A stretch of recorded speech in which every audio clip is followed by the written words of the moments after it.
Rewind-A-Dynamite from the post-wrestling site. AEW, lighting up the fuse. Sit back and enjoy the bubbly as we hear from John and Wai Ting. Where we're going, we don't need roads. And if the buck stops here, this thing might blow. Everything you hear are opinions of the show. And if you don't like it, go to the forums and let them know.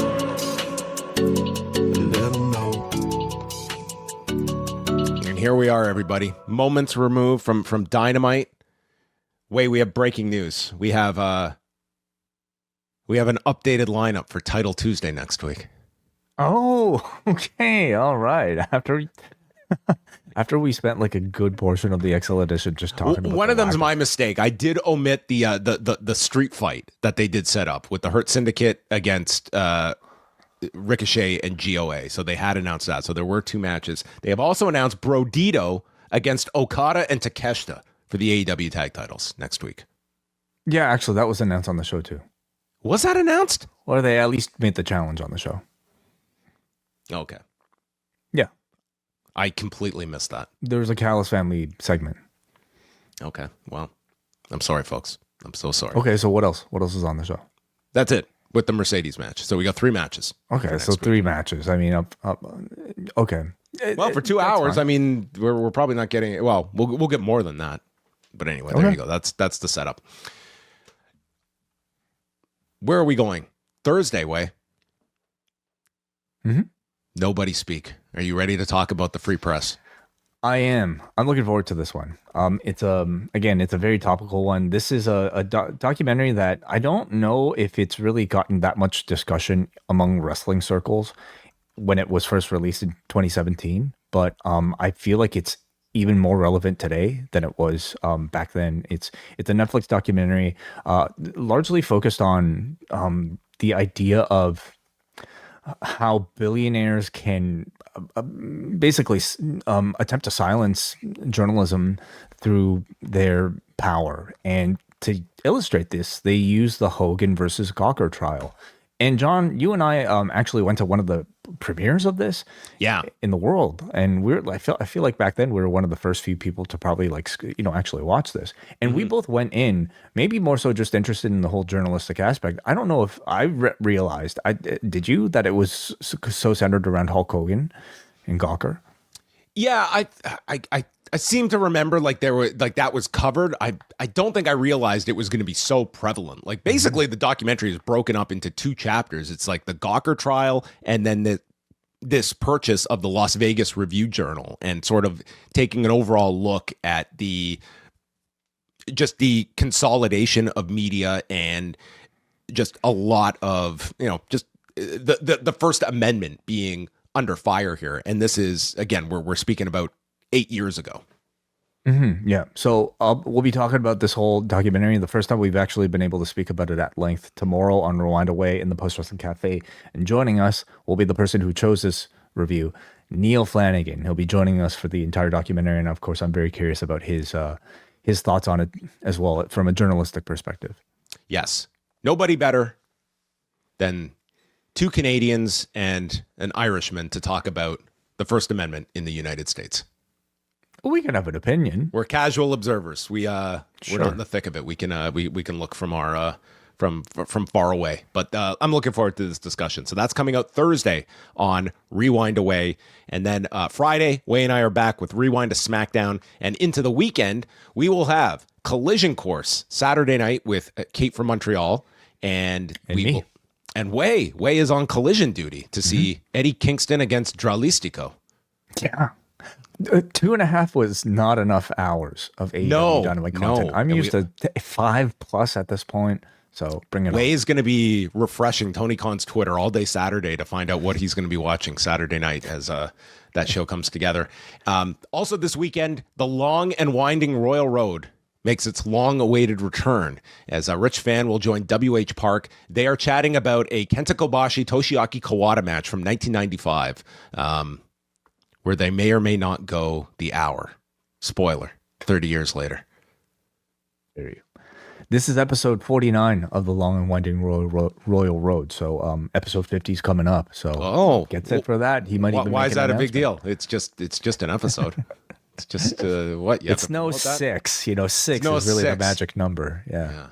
I'm looking forward to hearing Rich and WH chat about that. And then on Sunday as well, we will have a UFC 320 review from Jack Wannan and Eric Marcotte, as they will be talking about Alex Pereira's attempt to regain the light heavyweight championship from Magomed Ankalaev this Saturday night in Las Vegas. So all of that can be found this weekend, postwrestlingcafe.com. One more announcement for us to make here, and that is that, everybody knows that the Smashing Machine is releasing in many theaters. Is it a wide release, John? Oh, yeah, dude. Yeah. Oh, it's a very wide release then. Okay. Mm-hmm. So before you go out to watch The Smashing Machine, maybe you want to hear our thoughts on the original documentary, The Smashing Machine, a very famous one for MMA fans. And we reviewed this recently on an edition of Rewind-A-Wai.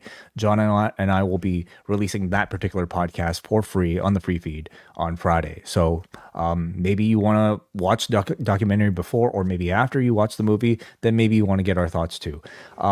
But as for the movie review itself, we will be heading out to watch Dwayne Johnson's Smashing Machine at some point over this weekend or next week, and we will be releasing our review of that movie exclusively in the Post Wrestling Cafe next Thursday.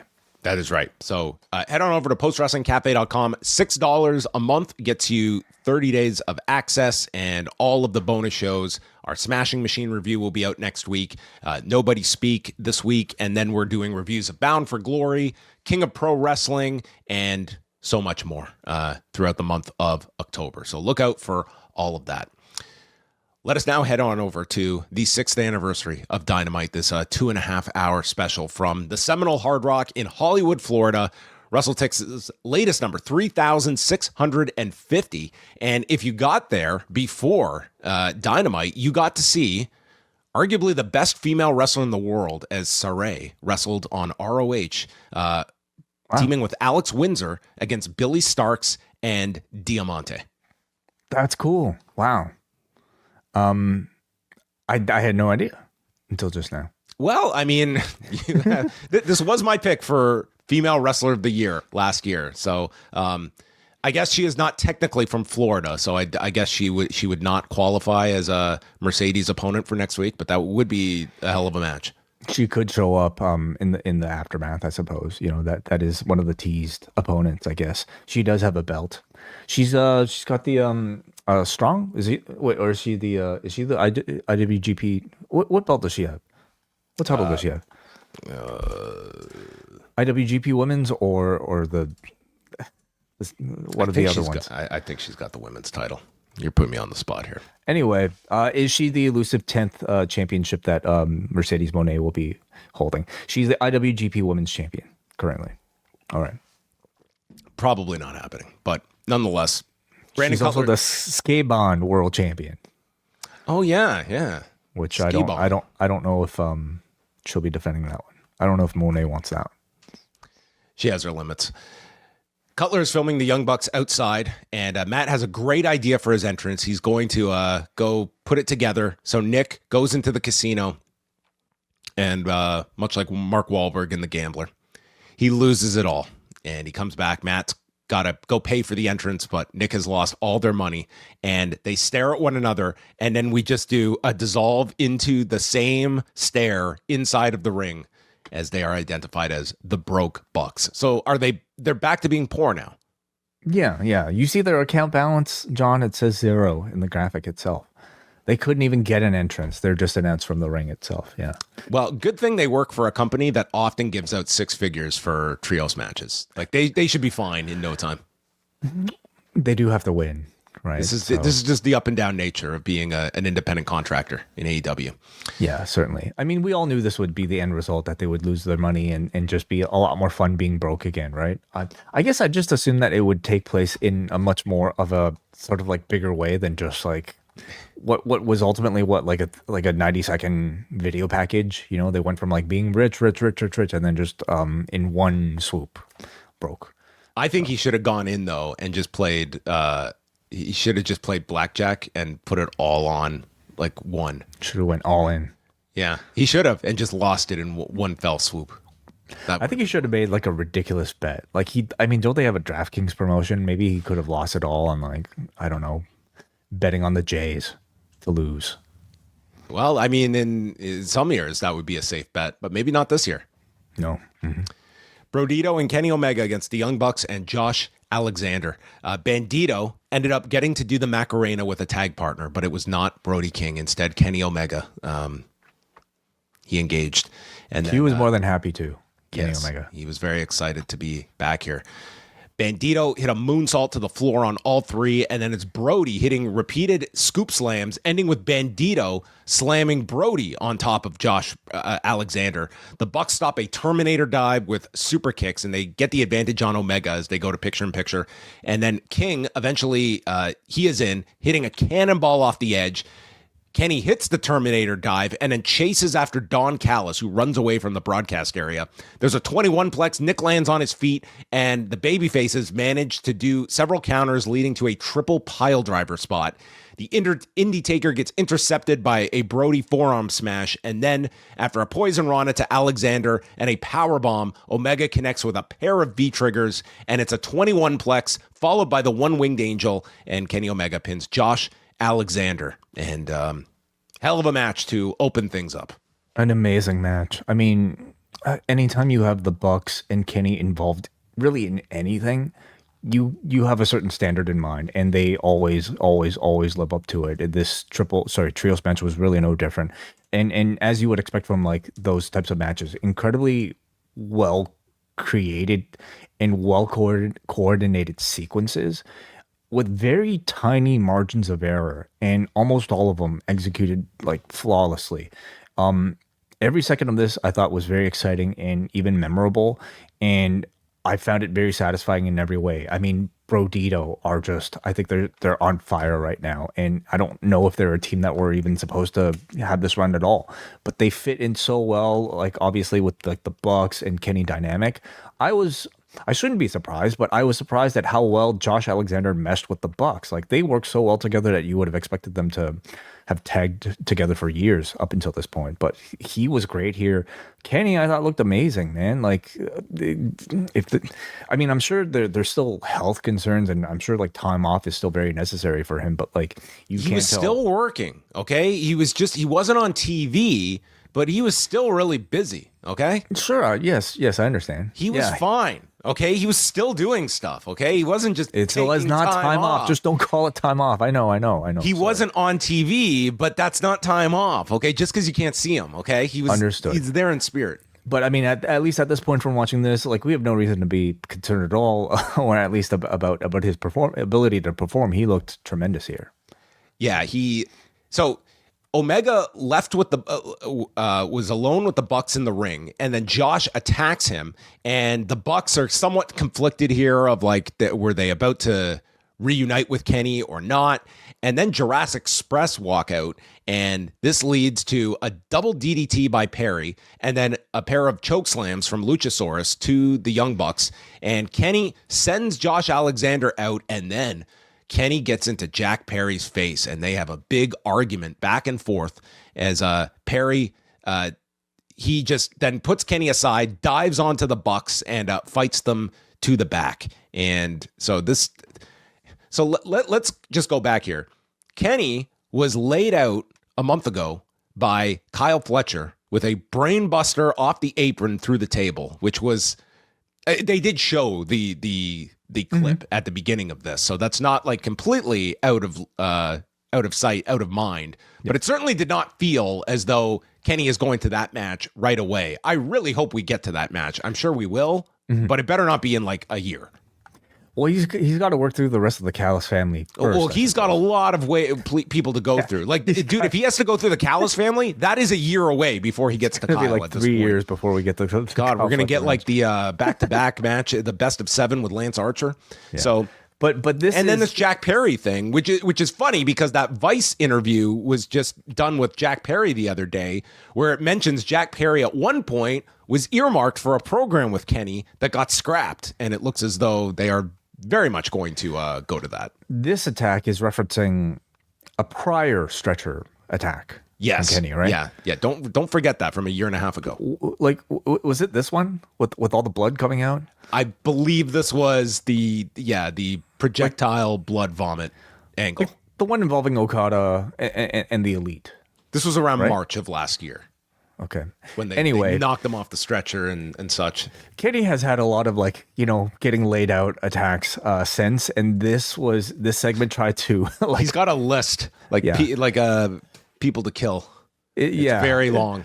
And this segment tried to I would say almost try to do too much at once, and that it tried to answer. Yeah, we're not done yet, folks. We're still we have more programs to set up for Kenny before the end of this. Well, clearly he's not taking time off, but he might be off doing other work for some time because they had to build 3 different things here at one time with Kenny.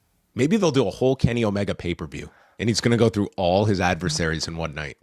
He's just going to do 8 matches. I think that would do quite well, actually. Omega says he has been here since day one. He has been here for the highs and the lows, and he appreciates and values all of you people. I have lost some over the years. He says he mentions that they have lost some people over the years, but we've experienced it together. And then the lights go out just long enough for Excalibur to note there's some issue with the lighting here. I love that to this day, Excalibur, it's never a plot device. It's always a technical problem that we are experiencing on live television, that Excalibur will never buy into the fact. He just has a lot of faith in this production crew that they will never, or at least or very little in this production team that, of course, we're losing the power in the middle of our broadcast on our anniversary show. But magically, the lights come back on, and there to unmask, it is Andrade, who attacks Kenny. So add him to the list, and look at this fan. He was not expecting this one. And then, folks, he has brought with it. He's not come alone to AEW. He has brought with him the message, and he hits the message on Kenny. Not identified as such. I would imagine that is going to get a new name. I'm praying. And Don Callis enters the ring, and yes, he joins the Don Callis family, which is just preposterous at this point. We get a visual later for everyone. They can take attendance. This group is now at 10 people. This is the biggest wrestling group since the NWO. Oh, forget the Death Riders. Really, half the roster is in the Don Callis family at this point, and this is the real takeover. I mean, it obviously it's trying to build up to something. I mean, some members are probably not going to maybe last the year, but we are approaching NWO levels of membership here in the Don Callis family. It's a very stacked roster. Now let's just talk about Andrade. I mean, a surprise to me, I would assume a surprise to most people really watching this entire show. We were speculating about what Andrade's next move would be, and I don't know how many people would have suggested AEW, just given the fact that he's already exited this place for WWE, and the fact that AEW is already so full. Not to mention potential issues with people like Sammy Guevara that you wonder if he's actually still has been able to address. All of these things combined, I think let most people do is just assume he would not be making his way over. So when he arrived here, I thought it was one of the more shocking returns and debuts in quite some time. So I guess it tells you that, hey, he left on good terms, evidently, and Tony sees some value in bringing him in. On immediate sort of attachment, I don't know if you can get a better spot for him than a feud with Kenny Omega. This is showing a lot of confidence in Andrade's value to this company at this point, and I'm suddenly very interested. I wouldn't have said the same thing prior to seeing this interaction, but suddenly the promise of an Andrade Kenny match, I think is great. They did wrestle, I believe, 4 years ago in AAA, but it's a very fresh feud in AEW, and I'm suddenly very interested to see what he'll do in AEW. Yes, well, I pulled up one of our old videos here, Wai. Sammy Guevara Andrade incident overshadows AEW Dynamite 3-year anniversary show. So, I mean, what better way to celebrate Andrade than bringing him back 3 years later?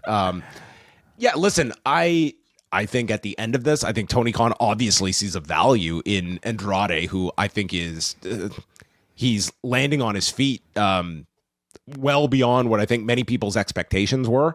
But even like, I don't think anyone can deny that when this guy is on, he is a fantastic performer. But for that reason, I still would not have been, I would have said, you know what? Go out, prove yourself. And I'm not saying there's no chance I'm going to bring you back, but I'm not going to be the place that just, you left here. It did not work out elsewhere, and sending this message that, hey, you'll always have a spot here at AEW. It's like, you leave here and you've got to work your way back if you want to come back here. Like, this would not be the guy that I would be, overextending myself to.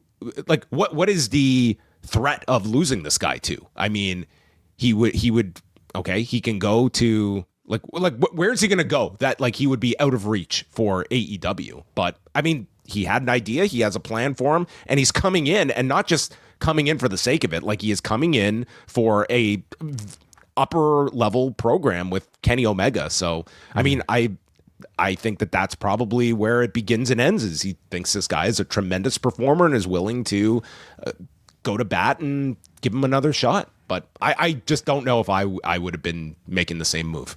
Yeah. Because I don't see this guy as a difference maker. And like, there are those stars that you would maybe just, you stick your neck out for, and it might not be the best message to send, pardon the pun, but I don't look at Andrade as being like your guy that is going to be a difference maker in this company.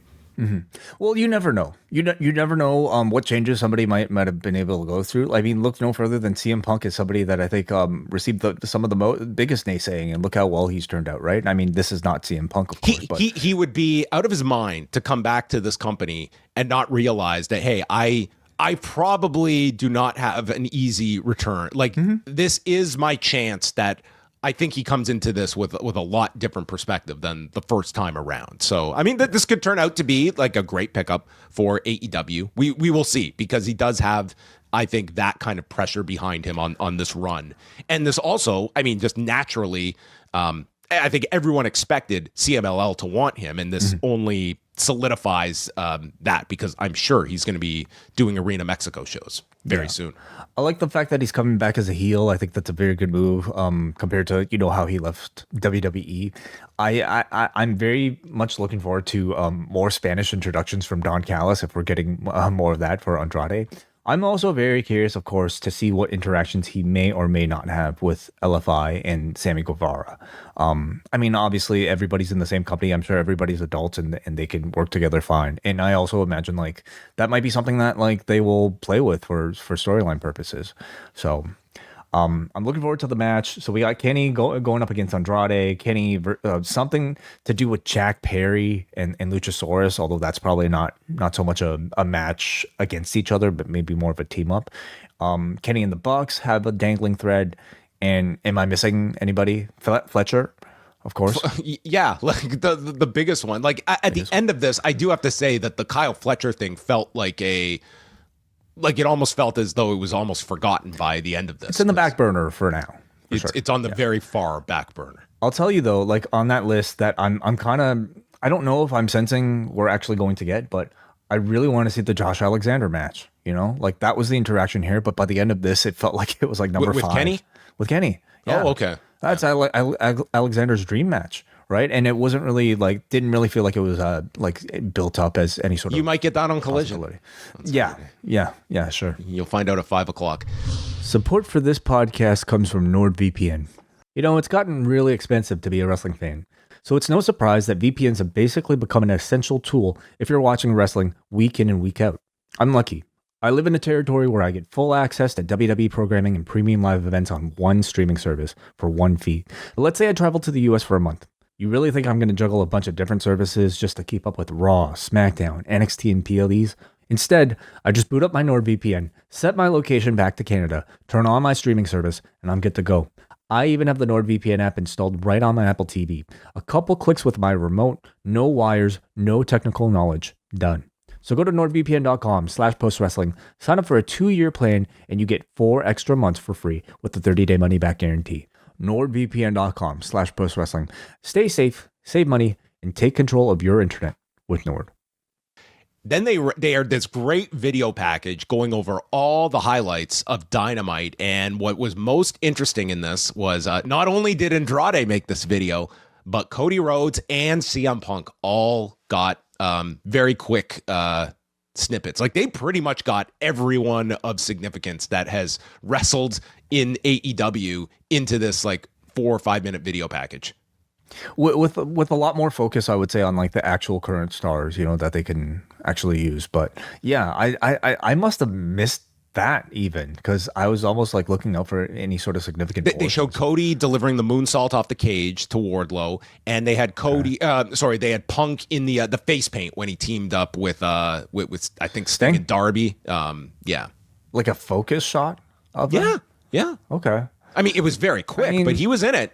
Yeah, like, and it's not like, well, so what? What I mean is like, the world isn't ending because they showed their face, Of course not. But this is the first time that they have ever shown his face on AEW programming since it was on closed caption TV. It was covered in face paint, though. So did they really show his face? I guess the other. Well, it's better than him lunging at a mysterious figure off camera.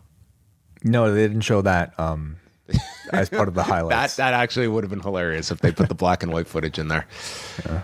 Mark Brisco cuts a promo that the anniversary, it's time for reflection. He's been consumed by MJF for the last 6 months, but he's all talk. You kept bringing up my brother's name, and those words had consequences to them. So you also said I couldn't win the big one, but I won big enough to send you on a sabbatical. So I'll be cheering on my friend Orange Cassidy tonight. And MJF, you're going to be at home taking tax out of your ass. So this seems to suggest that we are continuing the MJF feud with Mark Brisco, does it not?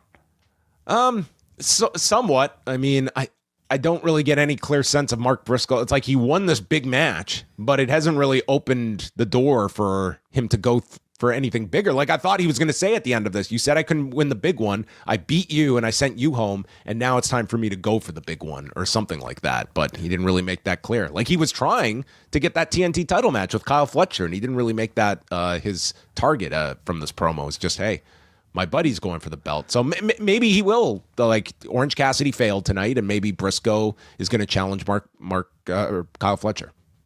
Yeah, I don't doubt that. It just felt like last week, it seemed like he was definitively done with MJF and was now into having fun with the conglomeration. But now to bring MJF back up, including like this closing line, about him picking tax out of his ass, like just seems to suggest to me that somehow we might be continuing this. A tax in the ass match. Yes. Tax can go into a lot of painful places, as we'll get to. Mm-hmm. Fletcher and Orange Cassidy for the TNT Championship. The best part of there was a lot of best parts to this match, but to get heat, the crowd starts chanting, "You can't wrestle," at Kyle Fletcher. And he responds by just looking in bewilderment at this crowd and yells, "Me? Are you kidding?" It was a great response to this "You can't wrestle" chant. So if you were wondering if there was any ring rust on Orange Cassidy, there was not. His hands are placed in the pockets, and then he stops a lawn dart by arm dragging Kyle. And then he does just all these incredible setups for tornado DDTs. He goes for a high cross. Kyle catches him and drops him with this vicious looking Michinoku driver. And then Cassidy comes back with a stun dog. There's a power bomb turned into a DDT. And then there's a counter by Kyle into a spinning tombstone. Goes for the brainbuster, but Orange counters with a small package. And then they make their way onto the turnbuckle when Hologram appears. And he comes to chase Don Callis away, but then crotches Orange Cassidy, leading to a brainbuster on the top turnbuckle, allowing Fletcher to prevail. And then they beat down on Orange. Conglomeration runs down, and we get the full army of the Don Callis family walking out. This stage was barely big enough to contain all these members, and Hologram reveals himself to be the clone. El Clone. Clone, yes. His Hologram is long gone. I mean, you spoke a bit about Excalibur being completely perplexed every time the lights go out. I felt it was like ridiculous that they after weeks and weeks and weeks of this clone being teased, and even Excalibur saying there are all of these rumors of the clone, for them to be like, who's that? I have no idea who that is. That's obviously, or like before they were like, Hologram's that's mask. hologram in this like ridiculous looking robe that like we've never ever seen hologram ever wear. Like it's Mortal Kombat like bathrobe. It's new. Like, and they're like, who, that must be hologram. Like that sounded ridiculous. That made the announcer sound so stupid to me. And obviously, like the robe is because he's got tattoos and the actual hologram does not. But I did not think this reveal of the clone was very well done nor that well received by this audience. Obviously, this was not the initial plan for how things would have turned out. But I thought this reveal was pretty lame. Did you like this reveal more or less than the idea that some people had floated around that this title versus streak was going to end with hologram losing, ending the streak, but it's El Clone who has taken hologram's outfit. Fletcher beats the heel. Like, yeah, he was going to lose he was going to throw the match and cost hologram his streak because he had taken his well, thanks, I thought both sounded horrible. Thanks, Clone. You took. You saved me from losing the match. Well, it would go down in like how would that go down in the record books? Oh, you mean the Clone would be throwing the match just to ruin holograms? Yeah, to ruin his streak. I love it. That would have been great. Well, they saved that one, but yeah, it's gonna be a long time till hologram can get his revenge for losing his like Temu outfit here. By I wouldn't even be like I know they did the attack and credited it to El Clone, but like had this been just in a vacuum, no, it's Fletcher. Fletcher did the attack. But you had the flashing signal as well. So hologram pressed the button to turn the lights off, but it was Fletcher who actually did the attack. That's even worse. He could have helped if he wanted to, but instead he just played with the lights. And just like the sirens buzzing and shit, like on stage. I thought that was so like cheesy. Yeah. You know, they could have just said that they could have just tried to keep this injury as quiet as possible and had Aras play hologram for like the next 6 months. So again, like I thought that's where they were gonna go, but the tattoos just kind of give it away. I guess it's he could have been wrestling in this robe for 6 months. Yeah, they could have just told Aras, we're going a different way. You've just got to get rid of those tattoos for where we're going. Yeah, not the greatest debut here, but I mean, this Don Callis family is literally like at 10 people now, as they had them all out here, and yes, we would also get the challenge later with Okada and Takeshita, who will go for the tag belts next week with Brodido, which should be outstanding match next week. I'm just counting 1, 2, 3, 4, 5, 6, 7, 8, 9. Okay, we got 9 on stage, and Trent. Don't forget Trent. Am I missing anybody else? Any more secret members? I'm counting 10 right here, Wai. Oh, sorry. You're Fletcher, missing you're right. I missed Fletcher. Right. Okay, 1, 2, 3, 4, 5, 6, 7, 8. Wait, 9. Not including Don. Did you get Archer in the back? Yeah. 1, 2, 3, 4, 5, 6. There's 7, Josh, 8, 9. Andrade, Okada, Callis, Archer, Kyle, Romero, and then there's the Clone, Takeshita, and Hechicero. 1, 2, 3, 4, 5, 6, 7, 8. 1, 2, 3, 4. I'm not counting Don. Well, why wouldn't you count Don Callis? Because he's not an actual member. He's a manager. Well, there's 10 people in this group. He's not really a part of the group. Like he's the manager. Anyway, thank you. Math with John and Wai is not going to be a recurring segment. Yeah, I know. We just spent way too much time counting the Don Callis family members. And thank you, chat room, for reminding us that Wardlow and Mark Davis are part of the group. And is Brian Cage a part of this group too? He is, right? He's Archer's partner. So yeah, Mark Davis is a member in perpetuity. Yeah, for the rest of his life because of the bad contract he signed. So we got, what is this, like 13 members got now? Yeah, I mean, they're going to get their own show at some point. Renee is with Mercedes Moné. She will become the longest reigning TBS champion in 16 days. I don't think Jade Cargill made the video as I go back now. She will defend it next week against someone from Florida. And then she also wants to win the tag titles and suggests, who should my partner be? And in comes Harley Cameron with the return of the puppet and talks about their chemistry, and she is shot down by Mercedes. Right, yeah. They're my pick to win the belts now. So somebody from Florida could be anybody in professional Do you know wrestling. how many wrestlers that have been cut in the last 5 years reside in Florida. This could literally be anyone. Yeah, seriously. Does not really narrow it down. Do you have a pick? Any guesses? No, I have none. Yeah, I literally have none. It's Okay. Could be too many people. Hangman Page, Samoa Joe, and Powerhouse Hobbs against Moxley, Claudio, and Daniel Garcia. So Hobbs hits Moxley with these repeated world's strongest slams onto the edge of the apron. So he just does his big power spots, and he just does them over and over, and it gets great reactions. Claudio hits a powerbomb to Hobbs, so they get the advantage. And then eventually Hobbs gets a power slam, tags in Hangman, and Samoa Joe is not happy about the fact that he wanted the tag and Hangman got it. So Page and Moxley square off.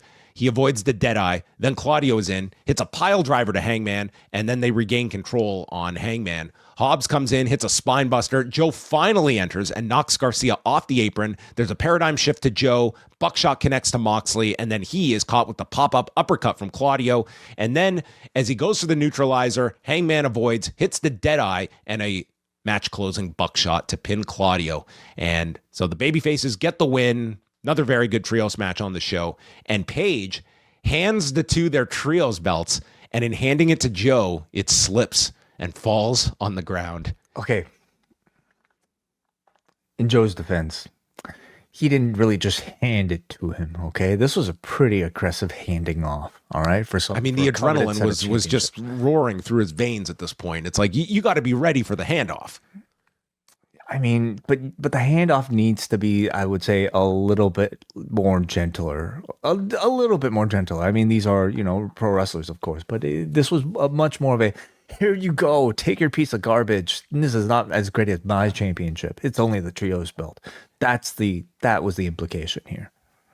So up until this point, the announcers, they did call attention to the tag spot here, but you could have watched the last 5 minutes on mute and you would have known exactly where this is going because Samoa Joe was so goddamn great here. Yeah, okay. He was. He just conveyed everything from his annoyed look to that belt falling. You may as well have just slapped the man in the face if you were Hangman Page, because that's the reaction Joe gives. Joe was so awesome in this whole thing before they just ramp it up. So he finally, this belt, this is just not going to stand. So Joe confronts Hangman and Hobbs has to get between them. And Joe blames Hangman for stealing his tag. And boom, we got security out there. Shit is going down. And Joe yells to Hangman, "You've never beaten me." And they have a pull apart and Hangman is furious at this true but vicious dig towards him. This was like a Bret Hart shot, okay? It's I can't argue with your fact, but it was uncalled for. Yeah. Joe. I thought this was really, really strong. As you really were able to point out, I thought it was Joe's acting that was really, really the thing that stood out here. I mean, let's talk about you did not need the commentary here at all to explain this story, and by the post-match, obviously they get into it, but this was just, and it was so simple. It was it didn't have to be you stole my car and tried to run me over. It was bitch, that tag was mine. This but fucker, if he stole his car, I mean, that would have made it that much better, I think. Well, there's still time. Okay, we've got a few weeks. I thought this was great, and we'd revisit this later with promos from both guys backstage. And my thinking was, this is going to headline Title Tuesday, but no, they're going, this is the pay-per-view title match. So, I mean, they are, this is the big program of the month. Yeah, I mean, I certainly feel like somebody like Joe, to have the space to be able to tell a fuller story by having a pay-per-view showcase rather than just a hot shot build to next week, I think would have been, I'm happier for that, certainly. Joe needs a big promo next week or just going into the pay-per-view. Yeah, for sure. This company at this point, they're down on Swerve and Ospreay, and that means you need, credible title challengers, credible people that can headline a show. And Joe is almost always one of those guys who's just kind of in wait. in a bit of a holding pattern as part of this like very inactive trios division, that you could just kind of call off the bench at any point to like take on one of these, title challenges. This guy just needs to cut a few promos and he will be there. And quite frankly, they had to work a lot harder to get Kyle Fletcher to this point. And if that pay-per-view number held up as well as has been reported, that's giving me a whole lot of confidence that I can headline a pay-per-view with Hangman and Joe, and I think like I'd be very confident after what you just pulled off last month. Mm-hmm. Yeah, with hopefully like more storytelling similar to this, that felt very good in tone, very realistic in tone. I would be very confident too. So I'm looking forward to another big Samoa Joe match. Yeah, Jet Speed and Willow cut a promo. So it's going to be Kevin Knight against one member of FTR on Saturday's Collision. Which one? Tune in to find out. Stokely also promised a surprise for Jet Speed in due time, whatever that means. Due time. Yeah. Okay.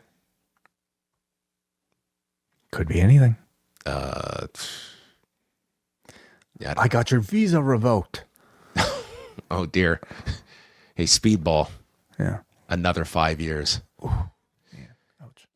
Renee catches up with Hangman Page.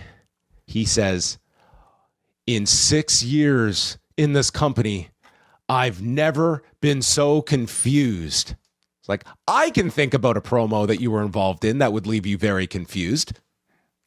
That took place on live TV. I can think about a segment where the opponent I'm not working with tonight called me out for a match unprovoked, and I was completely confused that they called me out on live television.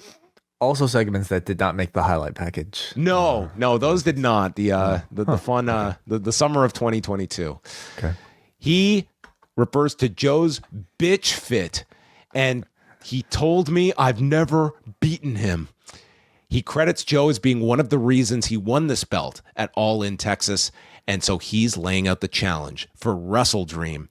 Joe, I look up to you, but if you throw another fit like that, I'll ruin your life.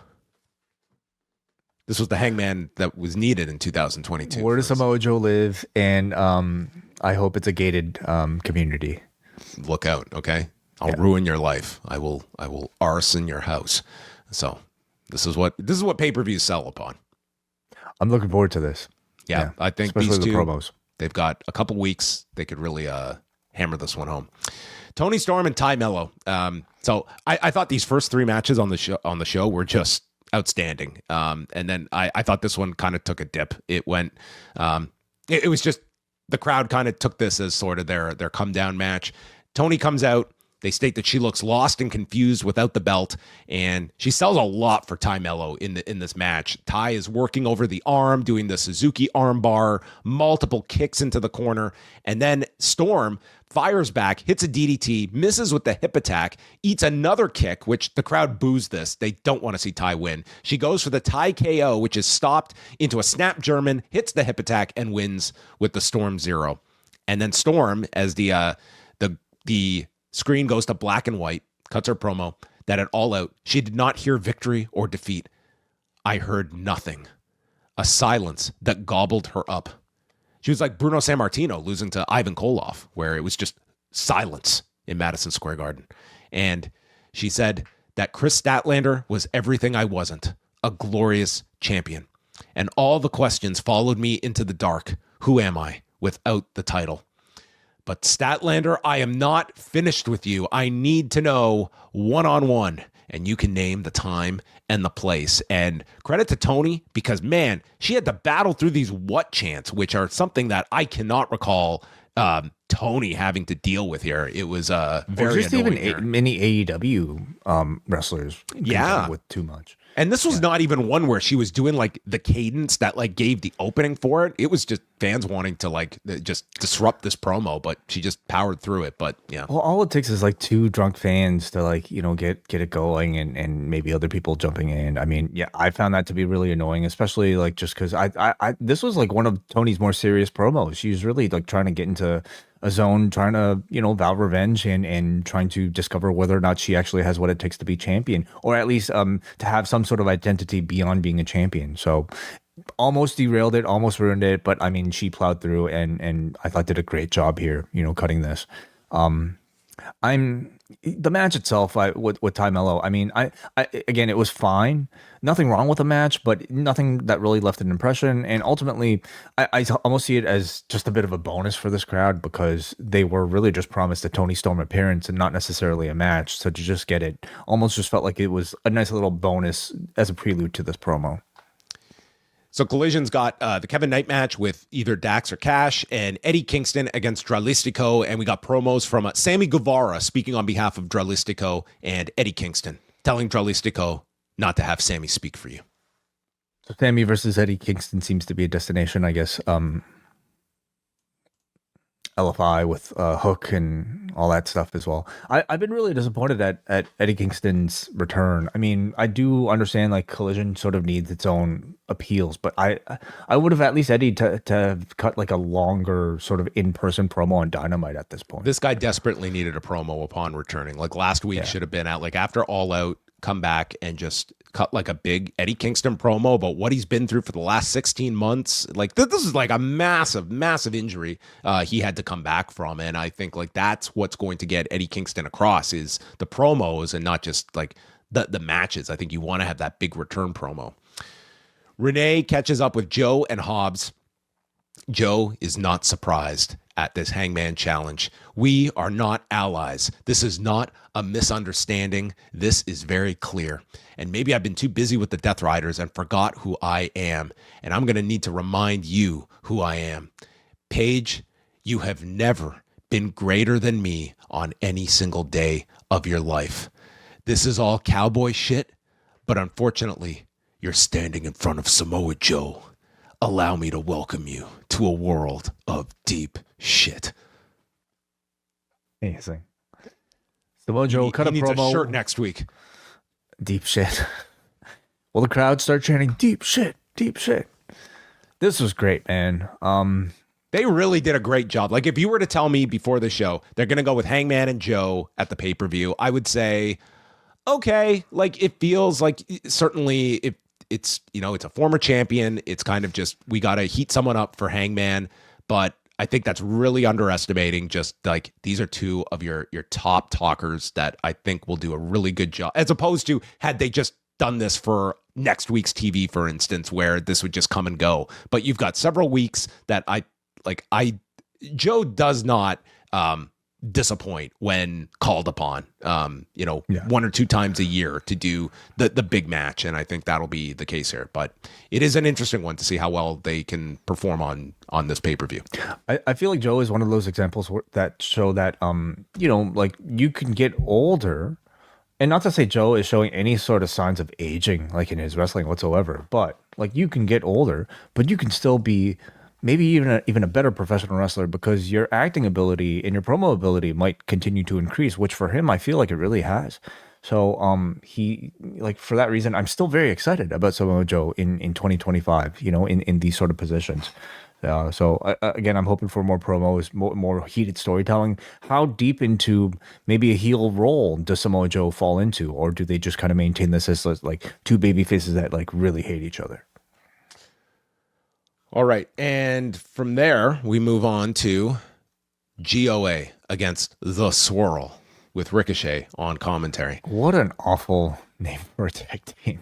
The Swirl. Oh. So we get multiple handspring enziguris by Blake Christian, whose goal is to just work like the fastest style imaginable here. Toa overpowers Christian into the corner and then yanks Lee Johnson to the floor. Lee escapes, dives onto Khan on the opposite side, and then Toa posts himself on the floor, allowing Blake to hit a Fosbury flop through the ropes. Toa recovers, pounced to Blake, and then GOA hit their finisher to pin Lee Johnson. They attack. Ricochet comes into the ring, hits Blake Christian with a spirit gun as the Hurt Syndicate walk out. And MVP shouts out the area codes 914, 786, and 305. And he says, "Tell them who I am." And the whole place chants for MVP. But he acknowledges he embarrassed himself at All Out. I got beaten. So he owes an apology. Maybe I've lost a step, but I don't want to wrestle. I want to fight. I don't want to put wrestling boots on. I don't need a referee. So he wants a no DQ street fight next week in Jacksonville. and Ricochet agrees. Yeah. Our non-title match for Title Tuesday. Maybe they can exchange a title of some sort, like, you know, like their names. Okay. Or they'll just, I mean, the Hurt Syndicate, they may believe they're still the tag champions in their mind. So, they're not aware they've lost these belts yet. So do you have a prediction on who's going to win this one, John? Oh, I think MVP is going over very strong next week in Daly's place. Anything can happen. We don't know. He's got to get his revenge, okay? We don't know that. We don't know that. Renee spoke with Statlander. She agrees to face Toni Storm at Wrestle Dream, and then Harley Cameron walks in, leading to our tornado tag. So this is where we had the segment with Alicia talking to Don Callis. Okay, I'm sorry. I totally missed this segment, so my bad. It was just Callis saying that they've not just added 2 people, but they've added El Clone and also the great Andrade. And he says that we took you out, Kenny, but Brodido, you guys escaped. So he throws out a challenge. Next week, Brodido versus Takeshita and Okada. And Takeshita does not seem on board. He can't believe Don is actually putting them together in a team. But Okada says, yeah, you and me. So we're getting that one next week. Chris Statlander, Darby Allin against Wheeler Yuta and Marina Shafir. So Darby and Chris attack them as they're entering by the balcony. Statlander does a high cross off of one of the walls. And then we get to ringside, and Wheeler Yuta gets placed on a chair on the floor, and Darby goes for a somersault dive through the ropes and totally wipes out on this chair as Yuta gets out of the way. Darby is half dead, and Yuta fills the ring with chairs. Statlander has to fight back on her own as Darby is selling the impact of the chair spot, and Darby crawls into the ring and he gets hit with a German onto the stack of chairs. Statlander and Shafir fight on the barricade, and after a poke to the eye, Shafir gets suplexed through the timekeeper's table. Darby then superplexes Yuta on the stack of chairs, where he takes just as much of these chairs as Yuta does, if not more so. And then Yuta, after recovering, brings in a bag of tacks. And the tacks just remain in the corner. Statlander takes an Olympic slam from Yuta onto the chairs. And Chris comes back and suplexes Yuta on the chairs. And Shafir applies a headlock onto Chris Statlander. And Statlander lifts up Marina Shafir and in her bare feet drops her feet first onto the tacks, of which Bryan Danielson calls us, oh, that sucks. Man, I'm sure it's been done before, but I just don't recall too many barefoot tack spots I've ever seen. Did you ever hear the Matt Jackson tack story? I can't remember who. I think it was Danielson that talked about this on the pre-show at All Out in advance of the tables and tacks match. That Matt Jackson in one of the matches took a tack into his foot, and when they were trying to remove it, the part of it, like the end part, broke. So there was a piece lodged in his foot that they could not get out. And like a splinter, but with a thumbtack? I believe so, yes. So that's what I thought about here. So this sounded fun because there were about like 20 in her feet here. Goodness. Wow. And then the ending. Powder gets thrown into Marina Shafir's eyes, and because she's blinded, she chokes Yuta, leading to a 450 by Statlander onto both of them on the canvas, and a coffin drop by Darby to pin Yuta, and the babyfaces get the win. This match was awesome. Great match. Like from the get-go, things were just like high intensity. You got some great violent spots here, as I think you would expect coming up from AEW street fights. A lot of creativity as well, as you would expect from an AEW street fight. And I thought a really clever like final sequence that could have looked really ridiculous with the whole powder blinding and everything, but I thought it turned out so well, just in succession, from like the thumbtacks to the powder to, I thought everything was very well executed. And I was surprised at how much Yuta got here. Like Yuta was kind of leading the charge. Now that Yuta is no longer just the third guy in the Death Riders, and he's doing some interesting intergender stuff now with like a Shafir. Like he got to handle a lot of the offense here, and I thought he ended up looking like a bit of a bigger badass than usual. And I thought Shafir was actually really great for the most part. You know, like a little bit of a messy sort of like 619 pile driver thing that she was doing. Yeah, but she went for this 619 into a head scissors, and it was not the most perfect. But like the next time she does it, I'm sure it'll look great. But I thought she came across. She's going to get remembered for the tack spot because that was awesome. I mean, it's tough to do new variations on the tacks, but she managed to here. And I think she's just managed, like, she's come a long way from, you know, like NXT and just even the beginning of her AEW run. In that, like, she's really managed to build this sort of aura around her as this like silent monolithic killer that she's been able to uphold really well, even in a match like this. She's overcome that promo on Dark. Yeah, I don't even remember it anymore. Well, some do. Yeah, I thought Darby really phoned it in. I thought he could have done a whole lot more in this match. This seemed to be like took it easy, guy, you know, could have done a whole lot more. But yeah, you had like 4, I thought, like pretty spectacular matches. Did we go through the post match? No, not yet. I'm just stating. Like, sorry. We had 4 really great matches on this show. So Storm. Toni Storm walks out and has a stare down with Chris, and they get into a big brawl. They're separated as they head to the back. Darby is left, and he's whipping Yuta with a belt when Pac arrives. Another fan that just jumped into the ring. Security was detained, though, so this fan just went wild. And I'm sorry, but Pac in his does he look more like just average than... Like he just... Well, listen, I wouldn't say average because what I'm about to say is this man looks just like Eric Marcotte. Does he not? Okay. I don't know if you've ever seen Eric Marcotte without the hat, but this is he. Okay. I don't know. I mean, Eric, probably maybe if he started working out over the summer, yeah, like he would look just like this. You haven't seen Eric without a shirt on? Well, I haven't seen this guy without his shirt yeah, on. What's he hiding? What's he got to hide? Pac. Maybe he got a bunch of tattoos. Maybe this is Arez playing the clone of Pac. So Pac arrives, stops Darby, and just chokes the hell out of this guy with a belt as the rest of the Death Riders appear.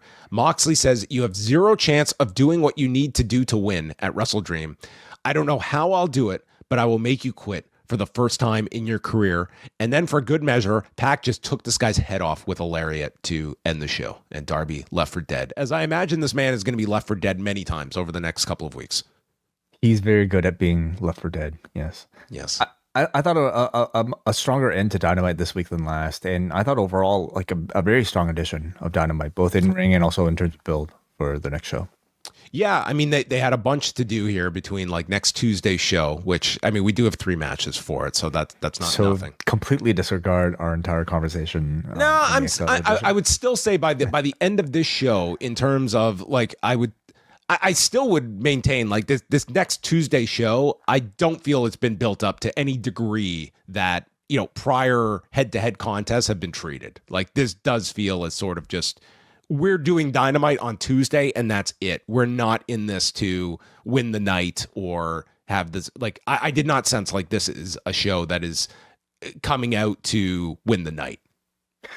No, because they probably have bigger battles in their future, like in their past and also in their future, that they probably want to really build up and stack up for. Yeah, and I would not be advocating for just hot-shotting for the sake of it either.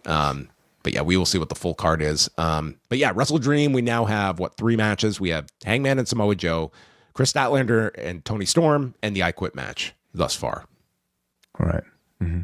And then Blood and Guts is being built up as well. Yeah, I mean, it's really early to, be setting that up. Like, we literally have 6 weeks until that show. So, they've got like... well, we already have like most you can predict most of the teams, I feel. 5.5 weeks, they'll lay everything out on Twitter. What's happening? Yeah. Mm-hmm. So there you go. A very strong edition of Dynamite. And next week, we will be doing the show on Tuesday night after Title Tuesday. So we're going to go head to head with Up Next. All right. So, and we're announcing nothing in advance. We're going to invade. Sorry, we're going to have a showdown. Jesus Christ. We're going to have a showdown. Mm-hmm. Showdown way. All right, we're going to say goodbye to everyone on the YouTube stream, but we're continuing over at the Post Wrestling Cafe, where your membership gets you the XL version of this show, as well as Rewind-A-Raw and Rewind-A-SmackDown. This month on the Cafe, we're chatting The Smashing Machine, TNA Bound for Glory, King of Pro Wrestling, Nobody Speak. We're also going to be going back to 1992 to review the G1 Climax, so much more. Peacemaker, Season 2, Marvel Zombies, and the book I finished today, 107 Days by Kamala Harris. I'm very much looking forward to where she shoots. Yes. Mm-hmm. All that and much more at postwrestlingcafe.com. Goodbye to YouTube. Goodbye.